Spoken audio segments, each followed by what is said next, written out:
కాకినాడ జిల్లా స్థానిక సంజయ్ నగర్లో కార్తీక వన సమారాధన కార్యక్రమం ఘనంగా నిర్వహించారు.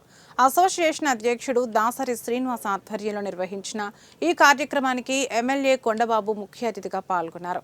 ఈ సందర్భంగా ఆయన మాట్లాడుతూ 1962 నుంచి లారీ యజమానులు, వర్కర్లు ఐకమత్యంగా పనిచేయాలని సూచించారు. ఒకటే చేయాలని చాలా మంది ప్రయత్నం చేస్తారు, ఎవరు చేయలేపారు. అలాంటి 3 ఏళ్ళను కూడా ఒకటే చేశాడు. అందరికీ కూడా స్వాగతం పలికి ఆయనకి ఈ రోజు ఊరు ప్రయాణం ఉంది, గంగోత్రి వెళ్తున్నారు. ఆ ఊరు ప్రయాణం వల్ల టైం లేక ముందుగా ముగించడం జరిగింది నానాజీ సోదరులకి. అదేవిధంగా ఈరోజు లారీ యూనియన్ ఆఫీస్ అంటే మీ అందరికీ తెలుసు, ఇప్పుడే అందరూ మాట్లాడారు అన్ని విషయాల్లో. లారీ యూనియన్ అంటే ఈ కాకినాడ లారీ యూనియన్ అంటే రాష్ట్రంలోనే అన్ని చోట్ల యూనియన్లు ఉంటాయి. ఎన్ని చోట్ల యూనియన్ ఉన్నప్పుడు కూడా కాకినాడ లారీ యూనియన్కు ఉన్నటువంటి గౌరవం, మర్యాదలు ఈ రాష్ట్రంలో ఎవ్వరికీ లేవని కూడా ఈ సందర్భంగా తెలియజేస్తున్నాం.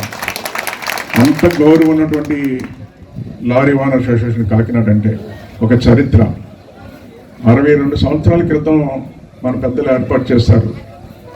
మన పూర్వీకులు చాలా గొప్పవాళ్ళు. వాళ్ళు లారీ ఓనర్స్ అసోసియేషన్ ఎప్పుడైతే ఏర్పాటు చేస్తారో వాళ్ళు ఏర్పాటు చేసిన అసోసియేషన్ ధన్యవాదాలు. అలాగే మన ఎంపీ గారు హృదయపు శ్రీనివాసరావు గారికి, అలాగే మనవాడి వెంకటేశ్వర గారికి, అలాగే పంతం నాన్న